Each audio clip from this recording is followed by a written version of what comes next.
Seperti banyak di Indonesia orang mengatakan iyyaka na'budu wa iyyaka nasta'in. Hanya kepadamu kami menyembah, hanya kepadamu kami minta tolong. Tapi begitu selesai salam, dia pergi kuburan sebelah masjidnya minta-minta sama kuburannya. Mana komitmen tadi yang dia ucapkan? Di rumahnya penuh dengan buhul dan isim-isim. Penuh dengan surat-surat, kertas, keris, benda-benda yang diberikan oleh orang-orang yang dungu dan bodoh, jauh dari agama, yang biasa di Indonesia dikatakan dengan orang pintar. Maka ini merusak dirinya sendiri, merusak tauhid, dia syirik kepada Allah. Tidak dibolehkan. Dan sudah pernah saya jelaskan, Bapak Ibu sekalian, Aisyah radhiyallahu anha, istri Nabi SAW, di kamar tidur dikubur.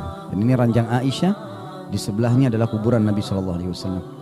Tidak pernah ada satu riwayat pun Aisyah mengatakan Rasulullah tadi malam datang temui saya, atau silahkan taruh air kalian di kuburan Nabi akan berkah, atau ambillah tanahnya, atau apa saja. Tidak pernah ada satupun riwayat masalah itu. Dan kalau Rasulullah SAW saja tidak begini, dan tidak pernah ada satupun riwayat sahabat datang mengusap-ngusap batu nisannya Nabi misalnya, atau meminta-minta pada Nabi di kuburan. Kalau Nabi saja nggak dikerjakan, bagaimana dengan orang lain? Bagaimana kalau hanya sekedar guru mengaji kita atau kiai? Kalau Rasulullah SAW saja tidak, bagaimana dengan yang lainnya? Ini syirik, menyekutukan Allah Subhanahu Wa Taala, tidak dibolehkan sama sekali. Ada juga fenomena syirik, mungkin akan ada babnya sendiri. Orang-orang yang kadang-kadang mempartnerkan Allah tapi dia tidak sadar. Seperti pernah kasus di Makassar waktu itu, saya diingatkan atau disampaikan oleh seorang pengusaha kayu dari Kalimantan. Dia bilang, Ustaz, di pelabuhan di sini di kota Makassar, sering kali kalau ada pengusaha baru mau luncurkan kapal barunya, maka dia sembeli kambing. Kambingnya bukan dibagiin ke anak yatim, makanin orang susah, bukan, disembeli dilempar di laut. Untuk apa, saya tanya? Supaya kapalnya tidak diganggu oleh penjaga laut. Ini syirik ini. Gimana caranya? Lautan, langit, air, udara, batu, segala macam ciptaannya Allah. Tidak pernah ada seperti ini. Yang menjaga lautan malaikat, yang menjaga langit malaikat, yang mengutus, yang mengerjakan semua pekerjaan ini, mengatur kadar air, kadar udara, malaikat yang diperintahkan oleh Allah Subhanahu Wa Taala. Syaitan-syaitan yang coba menyesatkan manusia dari pemahaman seperti itu. Ini bahaya sekali. Saya juga kemarin lewat di Jakarta, saya baru tahu kalau orang punya keyakinan, sebagian orang, semoga dikasih hidayah, itu setiap lewat terowongan pasti mereka bunyiin klakson.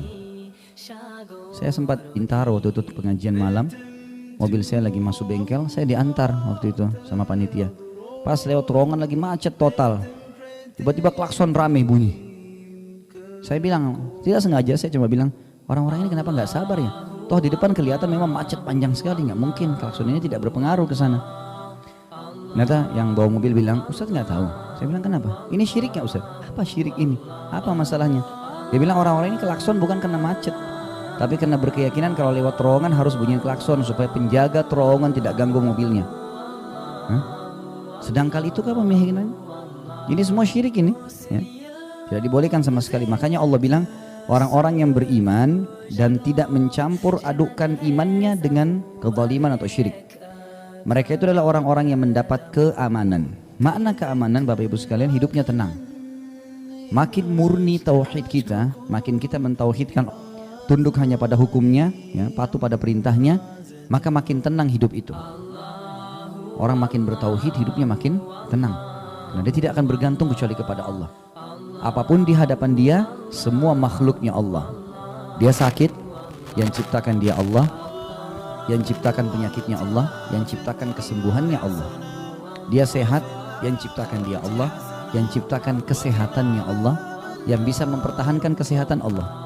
Harimau yang bos depan matanya, yang ciptakan dia Allah, yang ciptakan harimau juga itu Allah. Dan apapun yang sedang dia hadapi, baik atau buruk, semuanya adalah makhluknya Allah. Bertauhid mendatangkan keamanan jiwa, tentram. Dia tidak perlu takut kepada semua itu. Banyak sekali di antara ulama salaf dulu, mereka mengadakan perjalanan, mau lewat hutan, mau lewat kuburan, mau seberangi lautan, tidak ada takutnya sama sekali. Hanya kepada Allah SWT. Ada masalah tinggal angkat tangan ke langit, nggak pakai perantara, Allah terima. Sampai saking manjanya tanda kutip para sahabat kan, kalau sendal mereka putus, mereka mengatakan, ya Allah, sendal saya putus, gantikanlah. Jadi saking dekatnya dengan Sang Pencipta Allah Subhanahu Wa Taala. Itu yang harus kita lakukan.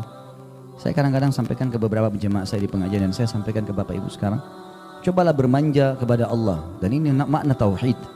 Allah mau itu. Kita bermanja, kita merengek, kita selalu minta, tamak dengan rahmatnya. Allah mau itu. Aneh kalau kita tidak mau. Bagaimana kalau atasan kita membuka peluang itu? Setiap kamu ada masalah tinggal ketuk ruangan saya akan penuhi semua kebutuhanmu. Saya yakin pegawai itu akan selalu di depan kantor atasannya. Allah pencipta mengatakan itu. Bahkan orang yang tidak bermanja sama Allah, Allah marah dengannya. Sebagaimana hadis riwayat Tirmidzi, kata Nabi SAW, "Man lam yad'ullah yaghdab alaih." Siapa yang tidak berdoa kepada Allah, tidak bermanja, maka Allah murka padanya. Kita harusnya seperti itu. Jadi kita harus bermanja, harus kita minta. Begitu juga para sahabat, begitu juga para tabi'in. Bukan mustahil Bapak Ibu sekalian kalau mau keluar ke mall, minta kepada Allah dia mudahkan parkiran, doa. Mungkin minta kepada Allah agar baju yang kita mau beli, ya Allah mudahin supaya saya dapat warna dan ukuran yang saya inginkan. Kita mau makan ke restoran, berdoa kepada Allah, minta agar mendapatkan tempat duduk yang kita inginkan, mendapatkan makanan yang kita inginkan, dan segala sesuatunya dari hal yang kecil sampai hal yang besar. Maka kita akan selalu merasa aman karena kita merasa diawasi dan dipenuhi oleh Sang Pencipta Allah. Itu makna daripada mereka itulah orang-orang yang mendapatkan keamanan, dan mereka itu adalah orang-orang yang mendapat petunjuk. Artinya tidak salah lagi caranya. Begitu saja, berdoa, memohon kepada Allah, yakin dengan janjinya, tinggalkan ancamannya.